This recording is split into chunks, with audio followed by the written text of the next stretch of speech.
The world's eyes are on China, and not just because of the pandemic. Between 1 and 2 million Uyghur people are interned in re-education camps throughout the communist country.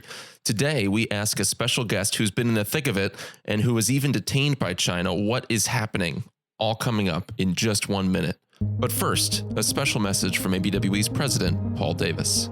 ABWE missionaries are coming beside the lost and the hurting around the world. And through the Global Gospel Fund, they're pulling people from the darkness and training them as leaders. They're planting churches, and they're even beginning their own missions movements. You may already support one ABWE missionary. Would you consider a gift to the Global Gospel Fund to support all 1,000 of our missionaries? Thank you for that. Become a partner today at abwe.org/Global Gospel Fund.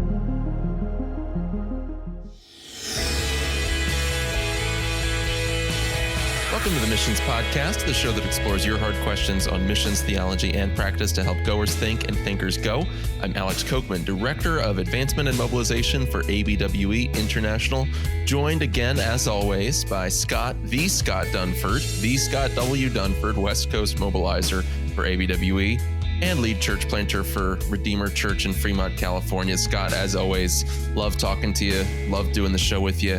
One of the things about this show that our listeners have learned by now, we're not a current events show. We're not a news show, right? We don't provide cultural analysis on everything happening as it happens. But every once in a while, there is overlap between the themes that we address on the show and what's in the news. One of the things that I've seen lately, just 6 days ago from the time of this recording, that the U.S. Senate, and so just a heads up to everyone, this is one of our more serious episodes, saw a headline 6 days ago that the U.S. Senate just approved a human rights bill brought by, I believe, Marco Rubio. And I guess it still has to go through the House. But this is of particular interest to us, especially to you, Scott. And the human rights bill I'm talking about is one designed to protect the Uyghur people group in China. I know that's something that's close to your heart. Yeah, and I'm really thankful for Senator Rubio. He seems to be one that's always pushing this issue. But it's something that's really interesting because the issues that have been going on with the Uyghur people are not new, and yet thankfully through some really hardships, this is actually becoming high on the radar of even people in the States. A few years ago, no one, if you asked them about the Uyghur people, very few people would have ever heard of them. And now it seems like more and more Americans are paying attention. But it's more than just a political crisis or a humanitarian crisis. There's also a spiritual dynamic to this, but it's also sensitive. So it's been hard to find guests that are willing to talk about this most of the time because most of them are living in China. Well, a lot of them are not living in China anymore for not by choice, but because of the government of China's choice. And I'm excited to be able to actually dive into this discussion with people who actually know what they're talking about. And so I have a longtime friend, Stephen Strange. That's not his real name, and you're not going to hear his real voice because it is a really sensitive issue with a very powerful government who doesn't want this information out. The Dr. Stephen Strange of Marvel fame. Well, this guy's maybe even smarter than that guy, but I'm excited. But no, not the Marvel guy. But we're gonna call him that, and excited to talk about some issues that are obviously in the news, but also that go way beyond just the last few news cycles. So I'm really excited to introduce my friend Stephen to the show. And we're just going to kick it off. Stephen, welcome. We're so glad that you're on the show. We're not going to get into a lot of personal details because we can't share those on the show. But can you just tell us a little bit, who are the Uyghur people, for those who don't know, as much of the history and background of who they are? We just love to hear from you. Well, Scott, Alex, thanks. I appreciate the invite here. And I'm certainly not nearly as smart as Dr. Strange, or hopefully a little less arrogant, I guess that would be. But no, so yeah, thanks. I appreciate you guys care for the Uyghurs. Scott and I actually have worked together a little bit in that over the years. But so the Uyghurs are, just to give you a brief introduction, they're a group of about 10 to 12 million people. We don't know exactly how many because it's hard to trust what the the Chinese government is saying about them, but they live primarily in Central Asia. And so if you look at the Eurasian landmass, which stretches from the UK on one side as an island to Japan on the other, and they're right about in the middle. And if you look at one with the geographical map, and you see with mountains and rivers and lakes and forests and such, you'll see a great big football-size shaped desert right in the middle. It's actually far bigger than the state of Texas, this desert. And right around it, the Uyghurs have been living in oases. They channel runoff from the mountains that ring this desert. And these are not like, Rocky Mountain type. They're actually quite taller than that. It's the Tibetan Plateau on one side and the Pamirs on the other. And then what's called the Tian Shan, or the Heavenly Mountains, on the north side of this desert. And so for really thousands of years, these people have been channeling the water from the runoff of these mountains into their fields and living a reasonably peaceful life. But their language is a Turkic language, so it's related to Turkish. And so they will often have a real easy time learning Turkish. It's very similar to Uzbek and Kazakh and Kyrgyz from Central Asia. In fact, with Uzbek in particular, it's very, very close. Uzbeks and Uyghurs can understand each other with very little translation are needed at all. Actually, it's a lot of linguists think it's essentially the same language, although it has a different written script. So the Uyghurs use a script that looks like Arabic, whereas the Uzbeks will use a script that is based on Cyrillic, the Russian alphabet, but it's essentially the same language. So it was an interesting caveat in that was, we worked in Uyghur, and one of my best friends was a guy named Vladimir. He's actually from Uzbekistan, sent as a missionary, a Baptist missionary from Uzbekistan to work with us. And Vladimir would speak Uzbek, I would speak very heavily accented Uyghur, and we got along just fine. So his nickname was Captain Uzbekistan. He's a real neat guy, real servant of the Lord. So the point is that the languages are similar, but as far as the history, they're kind of like, this is my word, so others would say it better, but they're almost like, if you're familiar with European history, they're kind of like the Poles of Central Asia, in that they're getting kicked around by all their neighbors. So rarely have they been a kind of a free political entity. So at times, the Chinese, of course, if you ask the Communist Party, they would say this area has been under control of China for thousands of years, and that's partially true. They've held it off and on for ever since the Han Dynasty, which is pre-Christ, and so, but they've held it for more off than on. The truth is, and they've never really, until the present day, they've never had the Chinese central government, whether it's in Beijing or Xi'an, has never had a population base of their own Chinese speakers in this region where the Uyghurs live until present day. So they've always been kind of a minority, or a minority ruling class, the Chinese have. But it hasn't just been the Chinese. At times the Tibetans have come up and taken sections. At times the nomadic groups, like the Kazakh, modern day Kazakhs, or other kind of nomadic groups have conquered the Uyghurs, because the Uyghurs are largely farmers, and they have been for thousands of years. And so they're often preyed on by the nomadic peoples. Now, the Mongols in the 1100s, 1200s were a kind of an exception, and the Uyghurs will pride themselves in the fact that they could see the power of Genghis Khan, and they didn't want to oppose him. And so they actually surrendered to Genghis Khan. They're one of the few peoples in the region that did not get conquered, in a sense.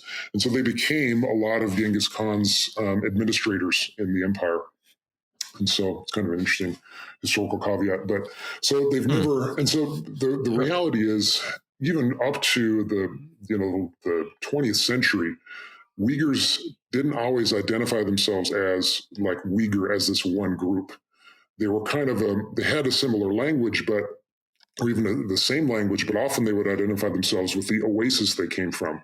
because again, you've got mostly desert, and then where they can get the rivers to run off, they have these oases. So if you look at a real good geographical map or Google Earth of this area, you'll see a lot of brown and yellow of the desert, and then you'll see these patches of green. And when you travel there, you'll be running through the desert, which is just desolate. It's a shifting sand desert like the Sahara. It's the second largest shifting sand desert in the world after the Sahara. And so sand dunes, and it's quite beautiful in its own way. But you get to these oases, and the green is just striking. In contrast, yeah, so really beautiful. So that's kind of where they've been living for the longest time, but they really used to identify primarily as, oasis dwellers. Like, I'm from Khotan, or I'm from Kashgar, or I'm from Yarkent was the name of some of these oases. But it's really only been in the last, really since Stalin, actually, that Stalin and Mao, where they have kind of had this cohesive group that is what we know of today as Uyghurs. And so what we know of today of them, of these 10 to 12 million, almost all of them are Muslim, 99.98% or whatever. I mean, we know of, there's estimates of, there's probably more than 1,000 professing believers. And of course, there could be many, many more that we just don't know about, but it's still a very, very small percentage. And we'll talk about the church in a little bit later in the program. And that's interesting too, because historically, there was iterations of Buddhism and Manichaeanism, and even a period of time in which there was a strong Nestorian Christian presence among the Uyghurs. And it wasn't really until like 13 or 1400 until most of them converted to Islam. Is that right? Yeah, the first was earlier than that. The first, it started with the battle, I think it was called Talas or something like that in the 750s. It was a Chinese army was defeated by the Muslims. And really from then on, Central Asia just slowly, one by one, these places came under the domination of Islam.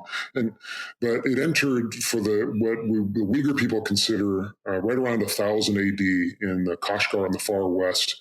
One of their kings became Muslim, and any student of Islam will know. And there are good things to say about Islam and not so good things to say about Islam. And I don't want to get into the passing it along or proselytizing by the sword. But even Uyghurs will understand, and they'll express that it works really well for rulers. Islam does. And so it's spread through rulers. So a king would decide to accept Islam, and you'd say his kind of impose it on his subjects. It wasn't necessarily like what sometimes we Christians can overblow things and be like, oh, well, they said you're going to die or you'll be Muslim. And, a lot of people were just, pragmatic. And so the ruler becomes Muslim, and, we've got 10 different religions here. None of them are particularly compelling, and this Islam thing seemed pretty new. And so, sure, we'll become Muslim. So it wasn't necessarily, as violent as some Christians maybe would like to have it be. But there was some violence. So, but historically, they were not always Muslim. Yeah. So bring us to the present day. Then we're seeing headlines now more than ever. I think one thing this crisis has done has opened a lot of people's eyes to the ugliness of the regime in China. And many people more than ever now are aware of more than 1 million Uyghur Muslims being interned in re-education camps throughout the country. What the current crisis, the current marginalization of these people, when did that start?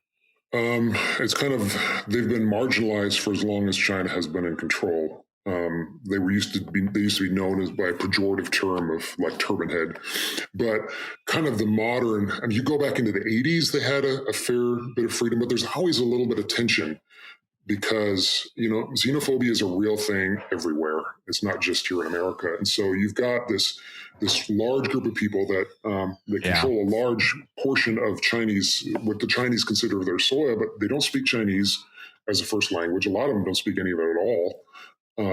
And it's a different culture, a different language. A lot of them look different. They've got different gene pool, let's say, and also different religion. And so all of that is a bit of a threat to China. And so they've kind of oppressed them off and on. We hear stories during the Cultural Revolution in the late 60s and early 70s where they were oppressed pretty badly. But now today's is kind of another series of that. But this is where in the Cultural Revolution, they were kind of, kicking around everybody that didn't just toe the line with Chairman Mao's policies. But here they are specifically targeting, the Chinese government is specifically targeting the Uyghur people. And even more so than, the Kazakhs are getting hit pretty hard too there, but it's not just a Muslim thing. There's also a bit of Uyghurness. And so the current situation comes from, I think, a Chinese Communist Party desire to turn the Uyghur people into a kind of Muslim ethnic group that fits within what they want China to be. And so a group that is non-Chinese speaking, that is strongly Islamic, but not necessarily, don't think, strong Saudi Arabia Islam. The Uyghurs are very strong Muslims in the sense that they are not likely to give it up easily. But that doesn't mean they know a lot about it. But from a Chinese standpoint, their whole worldview, their whole authority system does not come from the Communist Party. And so, like any one-party totalitarian state, they feel like they need the loyalty of everybody. They need everybody's, not just their, taxes and to obey the laws, but to follow their own faith system as well, if you will. So that's why the Uyghurs are a bit of a threat, because they've got so much that's not Chinese. Well, there's a really independent mindset too among them. And a desire in some ways for more independence. I can remember being up in Ely once and seeing an old mansion that had one time been the head of the government of, what was kind of a fledgling Uyghur government system. This is like kind of in the time of the revolution of Mao. And, the story goes that, the three heads of the Uyghur Republic, so to speak, I can't remember exactly what it was called, were actually flying to Berlin or to Beijing to meet with Mao, and their plane mysteriously went down, and that was what was left of that government system. So you still have this kind of memory of like a fledgling, almost independence that kind of gets snuffed out. So I'm wondering, and you feel free to clarify any of that. You're much more the historian than I am on this topic. But so what I'm hearing you say is the tension with China isn't primarily just racial, just political, just religious. But China continues to make this into like a terrorism / job training kind of internment. Is that from what you're seeing and hearing? Is it about terrorism and job training, or is it about something else? It's a good question. I think there are a lot of sincere Chinese leaders who think that this is what it's going to take to make sure that there's no chance of terrorism with the Uyghur people. I think they have a very low opinion of the Uyghurs being able to live peaceably as Muslims within the Chinese state.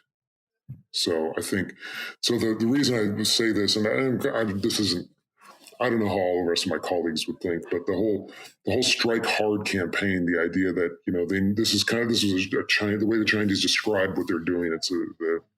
They say in Chinese, they're striking hard against terrorism. So I think they're trying to stamp out any possibility of the Uyghurs thinking that they could have any measure of freedom or commit acts of terrorism. I don't. Yeah, I think that's what China's trying to do. I think they're just being horribly evil about the way they do it. But their goal is I think they really think that there is a terrorist threat, and this is the only way to attack it. Well, related question then, because at first China denied that there were Uyghur camps at all. Now they would downplay it. So what do you see? What are you hearing about what's really going on? Because again, I think increasingly everyone on this side of the ocean recognizes you can't trust any of the official information that comes out. But what sense are you getting from those whom you know or those with family there? I think the camps are awful. Horrible. They'll bring in foreign journalists and make some look like they're really nice, but the stories we get from them are horrible. And what we know about how Chinese institutional systems work, and we know about the depravity of man, and it does not surprise me about. It's sad, but it doesn't surprise me about how bad they are. I'll only say they could be worse. The Germans exterminated the people they hated China is doing, they're not exterminating them just to kill them. They're trying to brainwash them into being something that they're currently not. And they're doing it so forcibly. You could almost make I won't make that case, but so it's really bad. They're crammed in there. They're tied together. They're at times tortured. At times they're tested on. At times they are not allowed to speak for for days and weeks on end. They're fed very, very little. There's been stories of the beatings and rape and all these horrible things, but some may just be like mind-numbingly boring too. Maybe the nicer ones where they go in class and they learn Chinese and they learn all these political slogans, and that's all they do. Which in its own way may almost be worse, right? Because then it seems like somewhat of an innocuous thing that maybe someone would be more likely to go along with. I think there's a lot to get into there. We want to dive in more with our guest here today on the show and talk about also the Christians in China, and not just the Uyghurs, but other marginalized groups. What does this look like for them? And we'll do that when we come back from this quick break. Hi, I'm Scott Dunford, and I would like to share with you about a new nonprofit ministry established to help churches, Christian schools, and other ministries protect children and prevent abuse. Rich Hamar from Church Law and Tax states that the number one reason that drives churches to court is child sexual abuse. I can't think of anything more devastating to these lives, their families, and our witness before a watching world than sexual abuse that takes place in ministry. The traumatic impact often leaves the vulnerable not wanting anything to do with God or his people. Furthermore, as ministry leaders, our efforts toward evangelism, discipleship, and spiritual formation are not only neutralized, but shattered. Evangelical Council for Abuse Prevention was formed last year to help ministry leaders understand the complexities of child protection and abuse prevention. They are establishing standards and an accreditation program that will help verify that appropriate measures are in place at your church or ministry. Learn more about them and their good work at abuseprevention.org. Find a helpful and free assessment tool to help you see how you measure up in this area. Go to abuseprevention.org and click on the link for this resource assessment. Evangelical Council for Abuse Prevention. Pray for them and follow along for this accreditation program coming soon. Brooks Buser, president of Radius International. Today I have the privilege of having a conversation with Ian Hamilton, board member of the Banner of Truth and professor at Greenville Presbyterian Seminary. I find it hard to express this, but the brief time over the last 2 years that I've had in contact with Radius has been a signal moment, actually, in my Christian life, for myself and my wife, Joan. But to see young lives gladly giving themselves to decades of language study, culture acquisition, knowing that it may take 5, 10, 15 years before they can meaningfully set before this language group the grace and love of God in Jesus Christ. That's just been very moving for me, and I regularly am thankful to God for the privilege of having a little contact with Radius. Go to radiusinternational.org, radiusinternational.org. So Stephen, I'm just curious. I know one person, you might know the same person, who at least through the grapevine was put into a camp and hasn't been heard from. I do know, even from around here in my area, in the Bay Area, there's a few hundred Uyghur people. There's a huge sense of fear, even about contacting relatives back home. There's a lack of information. I've talked to Uyghurs that live in other countries and realizing they don't have access to their home families. Do you know Uyghurs personally who've been put into camps? Or have you heard or talked to anyone who's actually been in and out of those? How many do you think are actually, I mean, the government, our government's reported up to 2 million. Is that what you're hearing as well from sources, on the ground or even where you're currently living? What's going on with that? They certainly got space for that many, for 2 million. I mean, it's hard to tell how many. That doesn't actually even tell half the story. Sure. Maybe you have, there's 10 to 12 million of them, and maybe 1 million to 2 million are in camps. I mean, that's horrible. I will say, it's hard for you to imagine that percentage just disappearing, but yeah. Yeah. I mean, and we did not, when we lived there, we did not know a single person who did not have a close friend or family member who was in the camps. Not a one did not. Everyone was affected. Wow. And I think that's part of the plan, is that it's not just, and this is why I think that telling a million people in these camps is really only telling half the story. Even those who aren't in the camps are deathly afraid of the government, because they've essentially turned this entire massive province into a police state. There are security cameras, I mean, probably on average every 15 to 20 meters and more in some of the more centralized parts of the city. There is in our city, and I think this is throughout the whole province, they started in 2017, I believe, they started building little police stations every 500 feet. So that's like every small city intersection had some sort of little police station manned by policemen. And they also then are drafting in all of the local businesses into this kind of, quasi-deputized anti-terrorist force, where they did this when we were there. They gave every business a little pancake-shaped listening device, and it had a SIM card in it, and it had some buttons on the front, and you would push them if you had certain emergencies. And so the big one in the middle was like kind of a terror emergency. And so you push that, and it would sound this alarm, and it would go right to the police station. And on the flip side, if your little pancake-shaped device, that alarm sounded, then you were required to take up the helmet and basically the riot gear, a shield, a helmet, and a stick that you had to purchase. I'm not joking about this. You had to purchase from the local government, and you were required to, with all of your other shop owners, to go to a certain location and essentially like set up a little like a Greek phalanx, a little group of people defending against some terrorist attack. And so you had a lot of middle-aged women who were running these shops. And so here they are, when that buzzer sounds, they're putting on the riot gear and running in their high heels. I mean, it was just sadly comical, is one of those things that happened. So essentially all that's to say, they've essentially turned the entire province into this one massive police state prison. So sure, it's better to be out than in a prison, but even being out is incredibly stressful to people. And so a lot of people don't want to go out. So they work and they go back home and watch, Chinese state-sponsored TV, and that's all they're, willing to do. So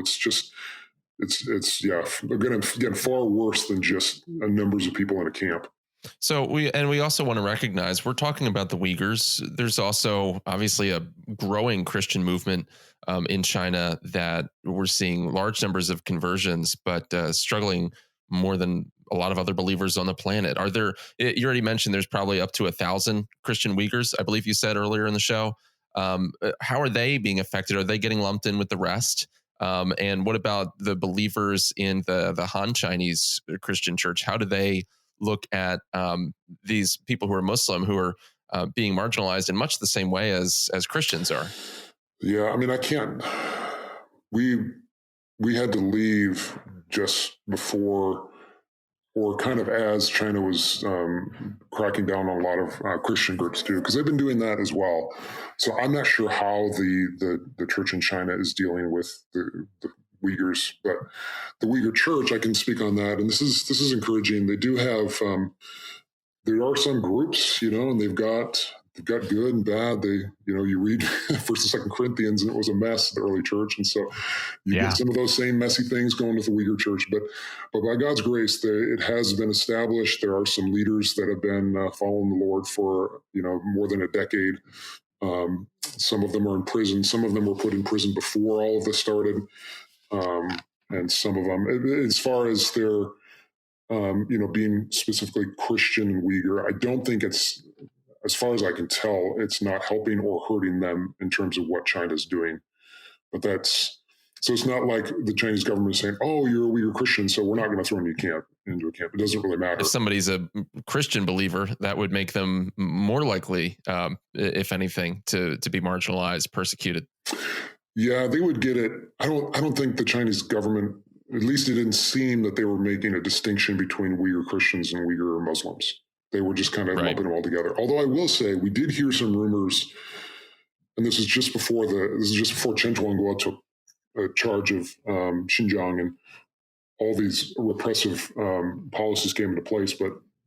And I heard this from some Han people, is that Chinese authorities were seeing Christians as a bit different, especially some Uyghur Christians, and so they were seeing them as not less likely to be terrorists. Although right now we can't tell if that has helped any Uyghur Christians stay out of the camps at all. Well, it's very xenophobic.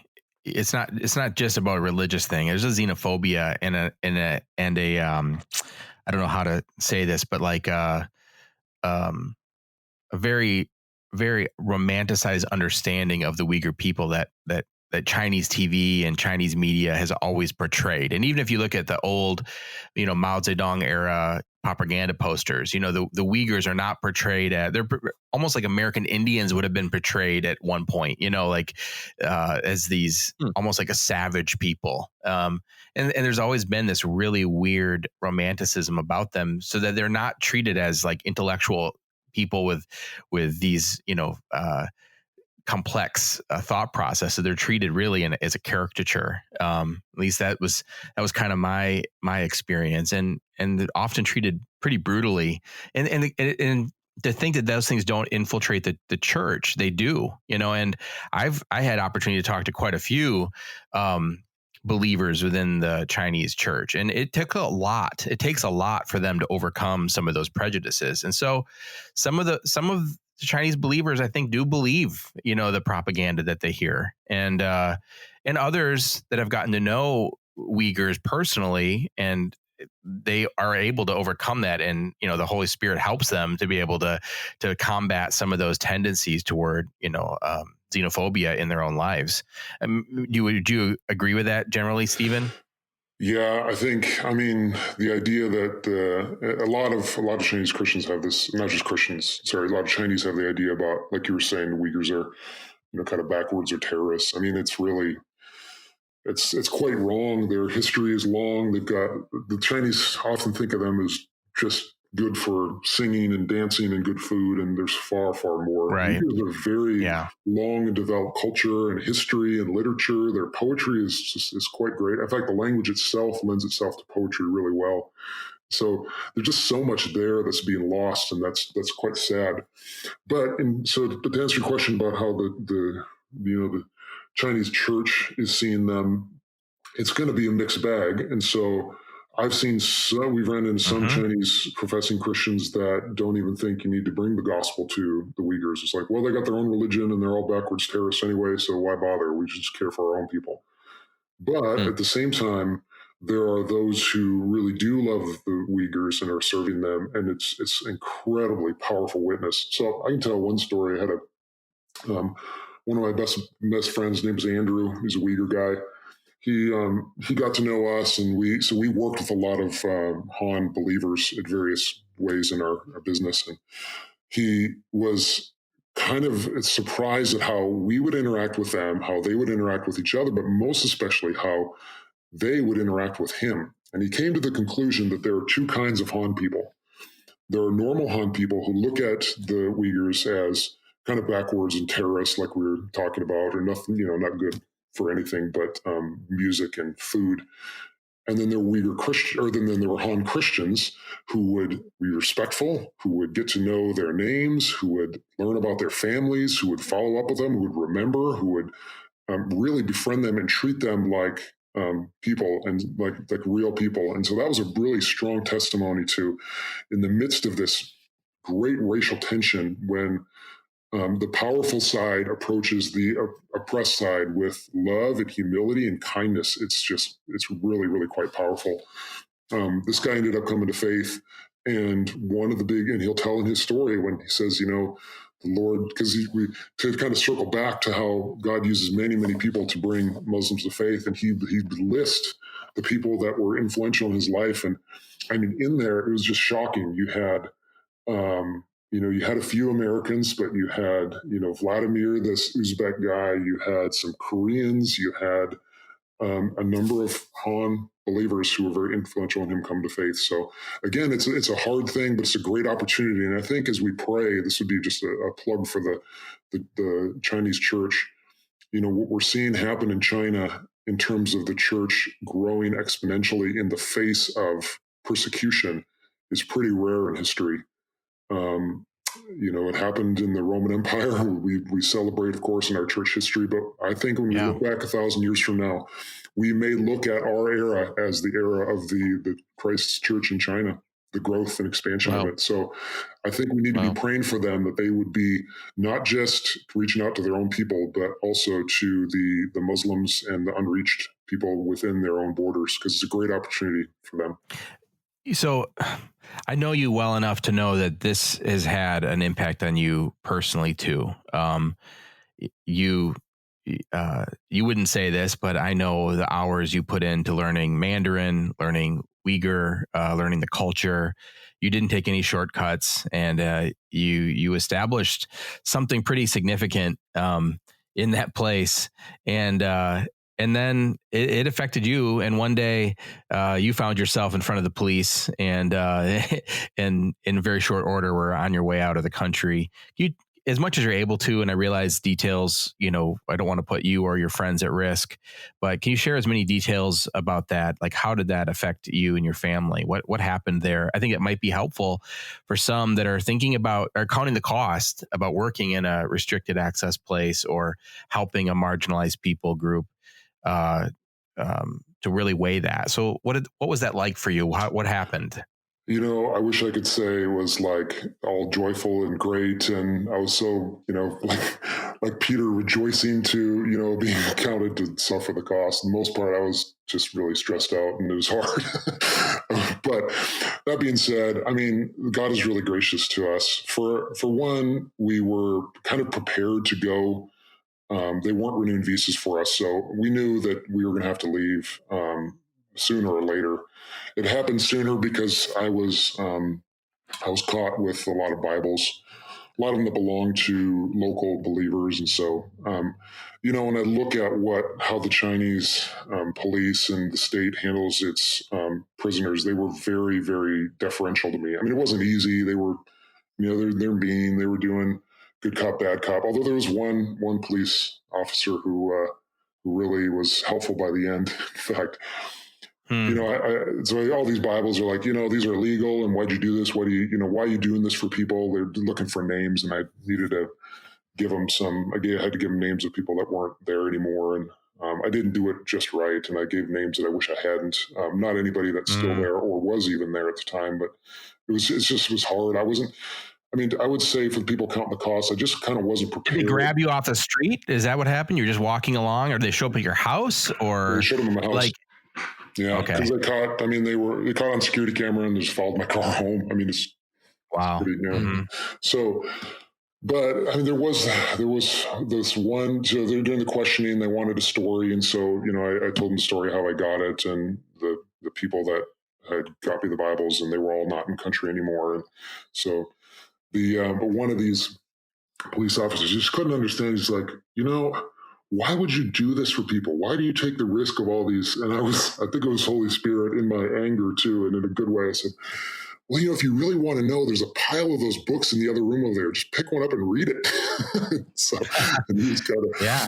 But, and, because that's how, God shows us that love. We stick up for one another. We fight for what's true. And so in the end, it was, when I hear the stories of people that were in camps, I really don't have any thing to complain about. Yeah, it was hard, but we have all the resources. We had counseling, we've had places to rest. We've had people that have gone through these kind of things together, and so the Lord's been really gracious to us. But the hard thing is for these people, especially the Uyghurs, who they don't have those sort of resources, and most importantly, they don't have Holy Spirit living in them to kind of help through the pain and difficulty. But so that gets at exactly what my next question is going to be. You're now working with Uyghurs in the States as the Lord gives you opportunity to build those relationships.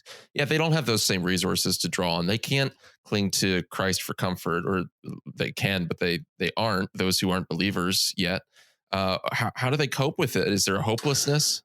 Yeah, there's a lot of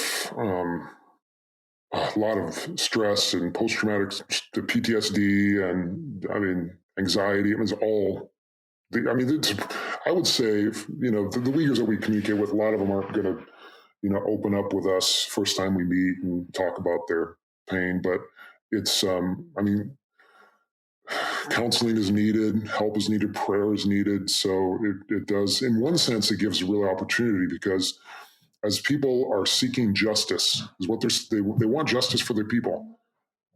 Anybody that truly seeks justice is actually, in the end, they're seeking God. And so at the end of the search for justice, the only place that you're going to find the truth is God. And so that does give us some hope. But on the flip side, it makes it harder, because sometimes it's just hard to get people to talk about something beyond just the suffering of their people. And they're looking to their functional hope becomes, let's make my people free again so that I can possibly go back and see my family. So it does it makes, it's not, the ministry is not any easier or harder. It's just different.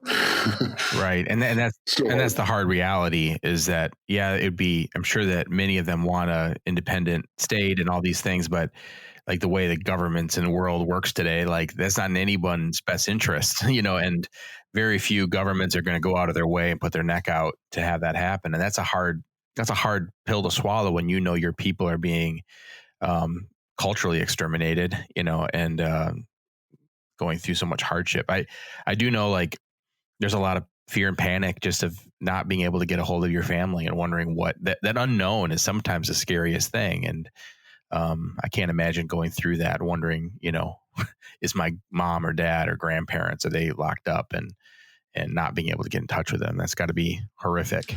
Yeah. So as people pray for the Uyghur people, pray that they would be given comfort, and that they would receive help and hope, and because there's a ton of stress, and it's sad to see.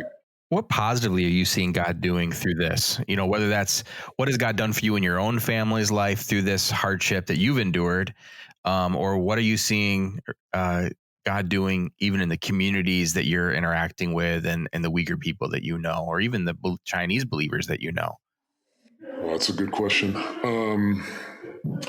I think there's not any real easy answers to why God allows all of this.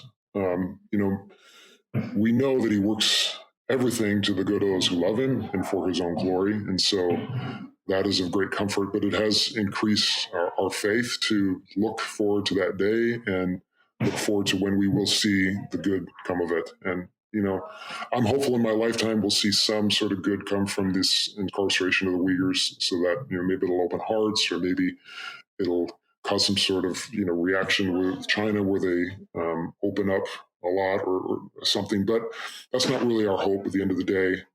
I've been studying with a Uyghur friend of mine in Revelation, and it is a real blessing to read that with him, because you look at, I won't get into all the minutiae, and there's of course a lot of controversy, but the main idea, there's not a lot of controversy in that. It's a letter written to people who are getting their teeth knocked out by the Roman Empire. And essentially God is saying to them, it's bad now, it's probably going to get worse, but in the end, I'm going to destroy all of those evil systems that were so crushing you.